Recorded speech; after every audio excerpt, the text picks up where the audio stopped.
राधे राधे दोस्तों। कैसे हैं आप सब। आज की कहानी है बेटी के साथ हुए गैंगरेप को बर्दाश्त नहीं कर पाएंगे। पूजा थकी हुई जरूर लग रही थी, लेकिन लंबे कसरती खिलाड़ी बदन से अभी भी एक दो लड़कों से वह बिस्तर पर निबट सकती थी।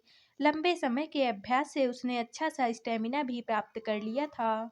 रास्ते में सोनी कुछ बोल नहीं रही थी और ना ही पूजा से आंखें मिला पा रही थी। गलती पूजा ने की थी और शर्म सोनी को आ रही थी। ना जाने सोनी में कैसे यह एहसास जाग गया था कि वह कुछ ऐसा देख चुकी है जो उसे नहीं देखना चाहिए था। नहीं जानते हुए भी वह उतने बेबाक ढंग से अपनी सहेली पूजा की ओर नहीं देख पा रही थी जैसी उसकी आदत थी। लेकिन पूजा के पास वक्त कम था। थोड़ी ही देर में सोनी का घर आ जाता है और न जाने सोनी अपने पापा मम्मी के सामने अपनी कैसी प्रतिक्रिया व्यक्त करती, इसलिए उसे रास्ते में ही समझा देना जरूरी था। बात की शुरुआत करते हुए पूजा ने कहा, तुमने जो भी देखा वह किसी को बताना नहीं, क्योंकि कोई भी इस बात को सही ढंग से समझेगा नहीं और हम लोगों का हॉस्टल से भी निकलना बंद हो जाएगा। जो लड़के मेरे साथ थे उनमें से कोई भी कुछ नहीं पूछेगा, लेकिन अगर तुमने मुंह खोला तो प्रश्नों की बौछार लगा दी जाएगी। हमारे चरित्र पर प्रश्न उठेगा, समाज की मर्यादा का प्रश्न उठेगा, घर परिवार की इज्जत का प्रश्न उठेगा। इन सभी प्रश्नों के उत्तर सिर्फ हम लोगों को ही तो देने हैं, वीरेंद्र, गोपी व राजू को नहीं। उनसे कोई भी तो कुछ भी नहीं पूछेगा। सोनी सिर्फ और सिर्फ सुने जा रही थी, कुछ भी बोल नहीं रही थी। सोनी घर पर भी चुप ही रही, परंतु पूरे वाकये में कुछ न कुछ गलत होते हुए उसने देखा था, ऐसा उसे लग रहा था। दिन बीतने के साथ साथ अब पूजा के लिए एक नई मुसीबत शुरू हो गई थी कि सोनी उस किस्से के बारे में बार बार पूछती रहती थी और नहीं बताने की सूरत में उसे एक दबी हुई धमकी भी दे डालती थी कि वह अपने माता पिता से कहकर इसे समझने की कोशिश करेगी। एक दिन पूजा ने झल्ला कर आखिर पूछ ही डाला कि क्या समझने की कोशिश करेगी अपने माँ बाप से। पूजा ने थप्पड़ उठाया था मारने को, पर वह रुक गई। सोनी सहम गई थी, परंतु उसने कहा, पूछूंगी कि तुम्हारे ऊपर वह लड़का क्यों सोया हुआ था और एक भी कपड़ा नहीं था तुम दोनों के बदन पर। पूजा पूरी तरह से कांप गई थी यह सोचकर कि सोनी अपने माता पिता से अगर ऐसी बातें पूछेगी तो वे लोग फिर हमारे माता पिता से इस संबंध में बात करेंगे, फिर सीमा के माता पिता तक भी बात पहुंचेगी। इतना सब कुछ सोचकर पूजा का गुस्सा ठंडा हो गया। उसने सोनी को समझाया और उसे रेस्तरां ले गई। सोनी को इतना तो समझ में आ गया कि इस तरह के सवाल पूजा से पूछने पर वह उसे होटल या रेस्तरां जरूर ले जाएगी। सोनी के लिए यह वाकया एक खेल बनता हुआ जा रहा था, पर वह नहीं समझ रही थी कि यह खेल कितना अधिक खतरनाक हो सकता है। अब सोनी के दिमाग में यह बात आने लगी कि जब पूजा नहीं चाहती कि उसने जो कुछ भी देखा है वह किसी से कहे, तो सीमा और वे लड़के जो उस दिन कमरे में थे वे भी नहीं चाहेंगे कि उसने जो कुछ भी देखा है वह किसी से कहे। इस बात को आजमाने के लिए सोनी कभी सीमा से और कभी उन लड़कों से यही कहती और बदले में रेस्तरां या होटल जाती, बाइक पर घूमती। अनजाने में सोनी ब्लैकमेलिंग का खतरनाक खेल खेलने लगी थी। पूजा और सीमा अब सोनी की धमकियों से तंग आ चुकी थी। इस बीच उस दृश्य से भी ज्यादा रोमांचक दृश्यों को अंजाम दे चुकी थी पूजा और सीमा अनेक कमरों में। फिर उसी एक खास दृश्य का उन लोगों के लिए क्या अर्थ रह जाता था, लेकिन सोनी ने तो सिर्फ एक ही दृश्य देखा था, इसलिए वह बस उसी से ही चिपकी थी। पूजा से ज्यादा नजदीक थी सोनी।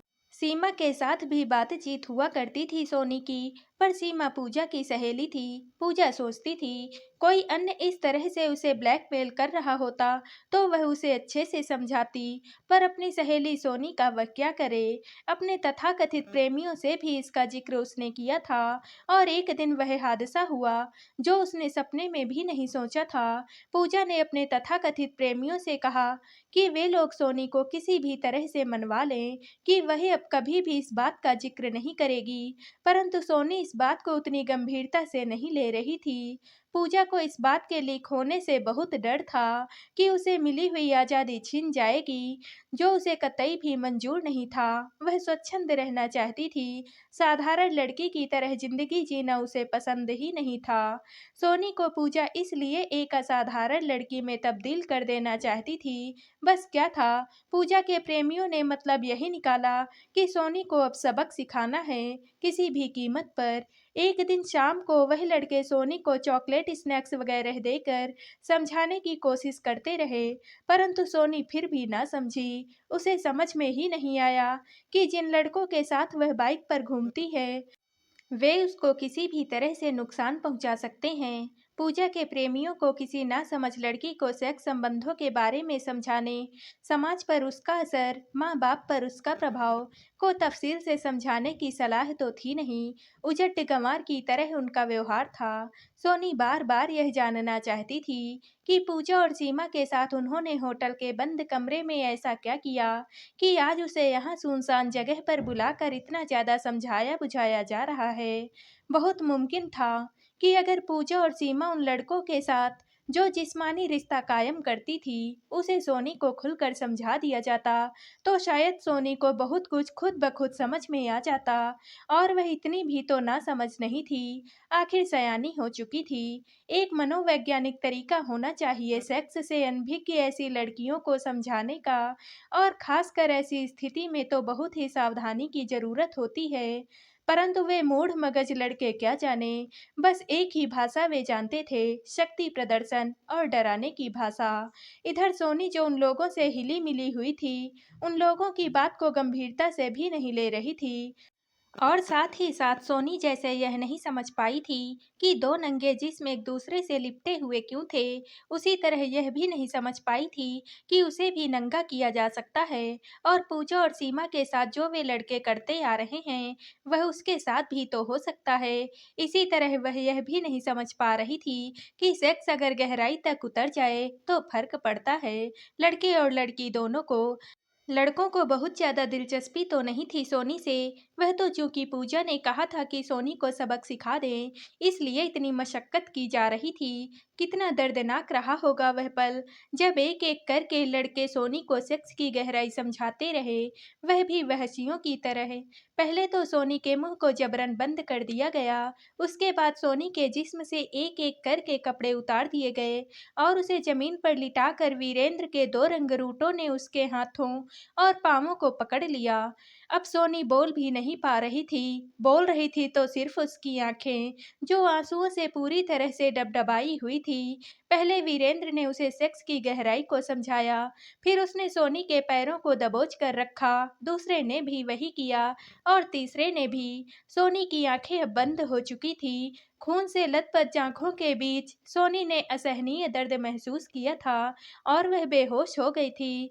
लड़के उसके मुंह की पट्टी खोलकर उसे अकेला छोड़कर चले गए थे। लड़के बताए गए रेस्तरां पहुंच गए, जहां पूजा और सीमा उनका इंतजार कर रही थी। पूजा ने पूछा था कि क्यों इतनी देर हो गई उन लोगों को, तो वीरेंद्र ने घमंड से पूजा और सीमा को कहा कि अब सोनी कभी भी उन बातों को नहीं दोहराएगी, उसे सबक सिखा चुके हैं हम। सोनी को जब होश आया, तो वह खुद को छत-विछत महसूस कर रही थी। नंगा शरीर, जांघों के बीच से रिश्ता खून, उसे समझ में ही नहीं आ रहा था कि पूजा और सीमा ने इतनी बड़ी साजिश क्यों की उसके साथ, क्यों उसके शरीर को लड़कों से नुचवा दिया। सिर घूम रहा था सोनी का। ये सब सोचकर किसी तरह उसने पास रखे कपड़े पहने और बहुत आहिस्ता आहिस्ता चलने की कोशिश करने लगी। रात होते होते जब वह किसी तरह से घर पहुंची, तो उसकी माँ भी बहुत चिंतित नजर आ रही थी। सोनी के पापा अभी तक ऑफिस से लौटे नहीं थे। सोनी की माँ ने जब सोनी को देखा तो वह डर गई और सोचने लगी कि उसकी मासूम सी बच्ची के साथ ना जाने कौन सा हादसा हो गया है। सोनी को वे उसके कमरे में ले गई, उसे पानी पीने को दिया, फिर उसके सिर को सहलाते हुए पूछा कि क्या बात है, क्या हुआ? सब कुछ सच-सच बताओ बेटी। सोनी समझ ही नहीं पा रही थी कि उसके साथ जो भी हुआ वह क्या था। ऐसा उसने कभी कल्पना में भी नहीं सोचा था कि उसके साथ जो हुआ वह सब उसे अपनी माँ और पापा को भी बताना पड़ेगा। हालांकि दर्द से वह लगभग कराह रही थी। उसने अपनी माँ को बाथरूम में जाकर दिखाया। देखते ही उसकी माँ बेहोश हो गई। सोनी ने हिम्मत करके अपनी माँ के सिर पर पानी की छींटे दिए, सिर सहलाया। तब जाकर कहीं उसकी माँ होश में आई और होश में आते ही रोने लगी। पूरा वृत्तांत सुनने के बाद सोनी की माँ तो लगभग अर्धमूर्छित अवस्था में पहुंच चुकी थी। किसी तरह से सोनी को फर्स्ट एड देकर उसे आराम करने को कहकर दूसरे कमरे में वह निढाल सी पड़ गई थी। सोनी की माँ डॉक्टर को दिखाने की खबर सोनी के भविष्य को बदनुमा ना बना दे, यही सोच रही थी सोनी की माँ। अगर इस बात की जरा भी भनक किसी को लगी तो कौन करेगा सोनी से ब्याह। इसी तरह के ख्याल सोनी की माँ के मन में चल रहे थे कि कॉल बेल बजी। सोनी की माँ की तंद्रा टूटी। सोनी की माँ ने जाकर दरवाजा खोला। तब सोनी के पापा आ गए थे। आते ही सोनी के बारे में पूछा तो सोनी की माँ ने कहा कि वह अपने कमरे में सो गई है। सोनी की माँ ने सोनी के साथ हुए हादसे को छिपा लिया था। बेटी के साथ हुए गैंगरेप को शायद बर्दाश्त नहीं कर पाएंगे सोनी के पिता। रात को अपनी माँ से हुई बातचीत से सोनी इतना तो समझ चुकी थी कि उसने पूजा और सीमा के साथ मिलकर अनजाने में ही सही ऐसा गलत कदम उठाया है कि जिसकी भरपाई जन्म में तो अब संभव ही नहीं है। सोनी सोच रही थी कि उसके साथ जो कुछ भी हुआ है और उसकी माँ ने उसे जो कुछ भी बताया है, इससे तो यही नतीजा निकलता है कि मैं बहुत ही बुरी लड़की हूँ। मेरी सभी सहेलियाँ बुरी हैं। उन लोगों से मुझे दूरी बनाकर रखनी चाहिए थी। पर ऐसा करने पर मेरी पढ़ाई, कहीं जाना, एग्जाम देना सब कुछ बंद हो जाता। पागल की तरह सोचे जा रही थी सोनी। दूसरे दिन घर पर सन्नाटा छाया रहा। न जाने सोनी की माँ ने सोनी के पिता को क्या कह दिया था इस संबंध में कि वे सिर्फ सोनी के कमरे के बाहर ही 1 मिनट रुक कर ऑफिस चले गए। सोनी घर से दोपहर के वक्त चुपचाप बिना कुछ बोले निकल कर चल दी और पास ही के थाने में जाकर थानेदार को पूरा वृत्तांत सुना दिया। हालांकि सोनी की कहानी उसकी जबानी सुनते हुए थानेदार के साथ साथ अन्य पुलिसकर्मी भी मजा ले रहे थे। पूरी बात सुनने के बाद थानेदार ने पूछा कि जब घटना हुई उस वक्त तुमने थाने में आकर रिपोर्ट क्यों नहीं लिखवाई। जवाब में सोनी कुछ न बोल सकी। सिर्फ उसने इतना ही कहा कि मैं आने की हालात में ही नहीं थी। थानेदार ने उसे जब जाने को कहा और कार्यवाही करने की बात कही तब सोनी घर चली गई। पूजा और सीमा ने उसे इन 2-4 दिनों में कभी कांटेक्ट करने की कोशिश भी नहीं की। वीरेंद्र और उसके साथियों ने हालांकि एक बार सोनी को थाने से निकलते देखा था। वीरेंद्र एक अमीरजादा था। अय्याशी के साथ साथ वह शराब और शवाब का भी आदी था। अपनी पहुंच लगाकर वह साफ बच निकला। लिहाजा मुकदमा क्षेत्राधिकार के बिंदु पर दर्ज नहीं किया गया और सोनी को थानेदार ने बतलाया कि घटना जहां हुई थी उस इलाके के थाने में मुकदमा दर्ज हो सकता है और इतने विलंब से तो उस इलाके के भी थाने में मुकदमा अब दर्ज नहीं होगा। सोनी बिना घर में बताए ही इस थाने से उस थाने के चक्कर लगाती रही, परंतु जैसा पुलिस का हाल है कि रसूख वालों की ही वह सुनती है, औरों की नहीं। इसलिए सोनी कोई मुकदमा दर्ज नहीं करवा पाई, बल्कि थानेदार ने उसे ही भला बुरा कहा और यह साबित करने की कोशिश करते रहे कि वह एक मनगढ़ंत घटना बयान कर रही है। जैसा उसने बताया वैसा कुछ हुआ ही नहीं है। जबकि सोनी की माँ चाहती थी कि वह फिर से सामान्य जिंदगी के लिए खुद को तैयार करे और इसके लिए वे अपनी बेटी को समझाती रहती थी कि वह घर से निकले, कहीं अगर जाना भी हो तो उसे साथ ले ले। परंतु सोनी पर इसका कोई भी असर नहीं पड़ रहा था। वह उसे सजा दिलवाना चाहती थी, वीरेंद्र और उसके साथियों को, और साथ में पूजा और सीमा को भी। न्याय ना पाने का सदमा उसे अपने साथ हुए हादसे से भी ज्यादा लगा। उसने उस रात एक कागज पर लिखा, मैं बहुत बुरी लड़की हूँ। वीरेंद्र और उसके साथी हर सीमा को लांघ चुके थे। मेरे माँ और मेरे पापा मुझसे बहुत प्यार करते हैं। मैं नहीं जानती थी कि मेरे लिए क्या बुरा है और क्या अच्छा है। मुझे पूजा और सीमा ने कई गलत रास्ते दिखाए, लेकिन मैंने उन्हें कभी नहीं अपनाया। पर ना जाने उस दिन पूजा और सीमा ने ऐसा क्या कह दिया। वीरेंद्र वीरेंद्र और उसके साथियों को कि मैं उस दिन के हादसे के बाद वैसी हूँ ही नहीं जैसी मैं पहले थी। अगर उन लोगों को पुलिस सजा देती तो शायद मुझे जीने की कोई वजह तो मिल जाती। तब मैं यह साबित कर सकती कि मैं निर्दोष हूँ, पर ऐसा कुछ भी नहीं हुआ। अब जीने की कोई भी वजह मेरे पास नहीं है।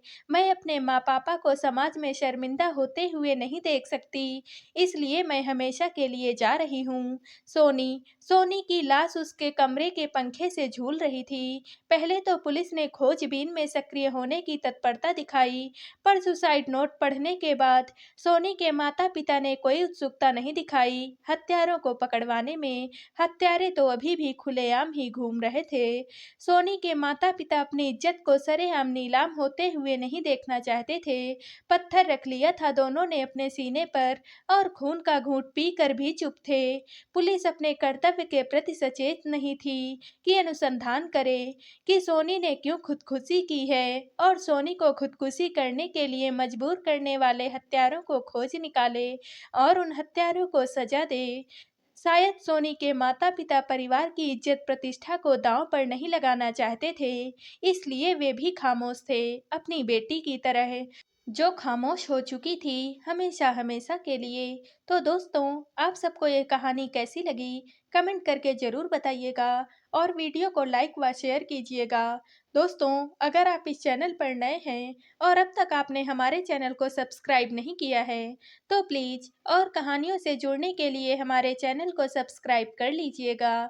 कल मिलते हैं एक और नई कहानी के साथ। आप सभी का बहुत-बहुत धन्यवाद।